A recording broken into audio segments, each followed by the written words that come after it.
Hello दोस्तों, स्वागत है आपका अपने YouTube चैनल शेयर बाज़ार आजकल पर। आज हम इस वीडियो में आपको बताएंगे कि पोर्टफोलियो डाइवर्सिफिकेशन क्या होता है एंड ये क्यों इम्पोर्टेंट है। हमारे इंडियन स्टॉक मार्केट में डिफरेंट डिफरेंट सेक्टर से काफ़ी कंपनीज लिस्टेड है। फॉर एग्जांपल ऑटोमोबाइल सेक्टर से Bajaj auto, Eicher Motors, hero MotoCorp, Mahindra and Mahindra, Maruti Suzuki and Tata Motors जैसी अच्छी कंपनीज लिस्टेड है। ये सारी कंपनीज निफ्टी इंडेक्स का हिस्सा भी हैं। इन कंपनीज के अलावा और भी बहुत सारी कंपनीज हैं जो ऑटोमोबाइल सेक्टर से बिलोंग करती है एंड इंडियन स्टॉक मार्केट में लिस्टेड है। कंज्यूमर गुड सेक्टर से Asian paint, Britannia, Hindustan Unilever, ITC limited, Nestle, Titan company जैसी अच्छी कंपनीज इंडियन स्टॉक मार्केट में लिस्टेड हैं और ये सभी companies part of Nifty index भी है। इन कंपनीज के अलावा और भी ढेर सारी कंपनीज है जो कंज्यूमर गुड सेक्टर से बिलोंग करती है और हमारे इंडियन स्टॉक मार्केट में लिस्टेड है। फाइनेंशियल सर्विसेज से HDFC life, SBI life, ICICI bank, Kotak Mahindra bank, state bank of India, HDFC bank, axis bank जैसी कंपनीज लिस्टेड है। इंफॉर्मेशन टेक्नोलॉजी सेक्टर से Infosys, Tata consultancy services, tech Mahindra, HCL technologies, Wipro जैसी companies listed हैं। And oil and gas sector से Reliance, Indian oil, गेल limited, ONGC, Bharat petroleum जैसी companies listed है। And pharma sector से Cipla, doctor Reddy's lab, Divi's lab and sun pharma जैसी companies listed है। ये सारी कंपनीज निफ्टी इंडेक्स का हिस्सा भी है। इन सभी कंपनीज के अलावा और भी ढेर सारी कंपनीज हैं जो डिफरेंट डिफरेंट सेक्टर से बिलोंग करती है और हमारे इंडियन स्टॉक मार्केट में लिस्टेड है। चलिए अब हम देखते हैं कि पोर्टफोलियो डाइवर्सिफिकेशन क्या होता है।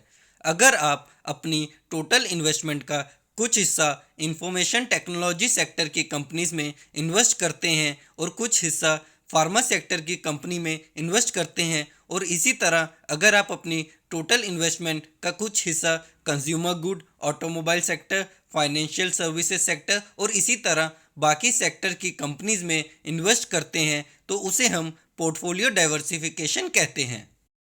अगर आपको लगता है कि इंफॉर्मेशन टेक्नोलॉजी सेक्टर या फिर फार्मा या फिर कंज्यूमर गुड सेक्टर फ्यूचर में अच्छा परफॉर्म करने वाला है तो आप अपनी टोटल इन्वेस्टमेंट का ज़्यादा हिस्सा उन सेक्टर्स में डाल सकते हैं। एंड अगर आपको लग रहा है कि कोई सेक्टर ज़्यादा अच्छा परफॉर्म नहीं करेगा तो आप उसमें थोड़ा सा अमाउंट अपनी टोटल इन्वेस्टमेंट का इन्वेस्ट कर सकते हैं। चलिए आगे हम समझते हैं कि पोर्टफोलियो डाइवर्सिफिकेशन क्यों इम्पोर्टेंट है। इसे हम रीसेंट एग्जाम्पल कोविड-19 के थ्रू समझते हैं। कोविड-19 की वजह से ऑलमोस्ट सभी सेक्टर अफेक्ट हुए हैं एंड काफ़ी बिजनेसेस लॉस में गए हैं। पहले हम फाइनेंशियल सर्विसेज सेक्टर के बारे में बात करते हैं।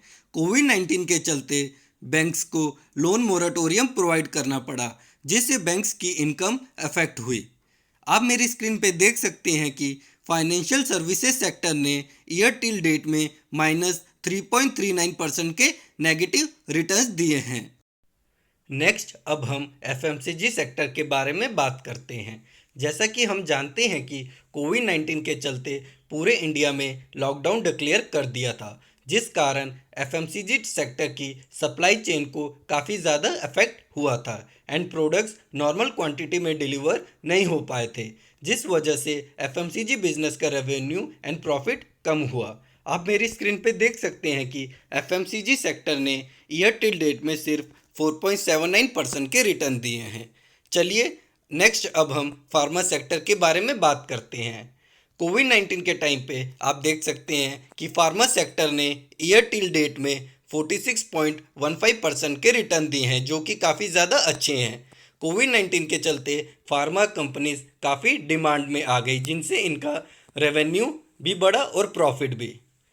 और आईटी सेक्टर ने ईयर टिल डेट में 40.59% के रिटर्न दिए हैं क्योंकि आईटी सेक्टर ने कोविड-19 के आते ही वर्क फ्रॉम होम डिक्लेयर कर दिया था जिस कारण आईटी सेक्टर का बिजनेस काफ़ी कम अफेक्ट हुआ। इन एग्जाम्पल्स के थ्रू आप समझ गए होंगे कि हमें क्यों पोर्टफोलियो डाइवर्सिफिकेशन करना चाहिए। कोविड-19 के टाइम में आपने देखा कि कैसे बैंक एंड एफएमसीजी सेक्टर ने काफ़ी कम या फिर नेगेटिव रिटर्न दिए हैं, बट उसी समय फार्मा एंड आईटी सेक्टर ने अपने इन्वेस्टर्स को काफ़ी अच्छे और काफ़ी ज़्यादा रिटर्न्स दिए हैं। इसलिए हमें अपने पोर्टफोलियो को डाइवर्सिफाई बनाना चाहिए। मैं अपना वीडियो यहीं पे समाप्त करता हूँ। Thank you for watching the video and अगर आपको ये वीडियो अच्छा लगा तो वीडियो को शेयर एंड लाइक ज़रूर कीजिएगा और चैनल को सब्सक्राइब करना ना भूलें।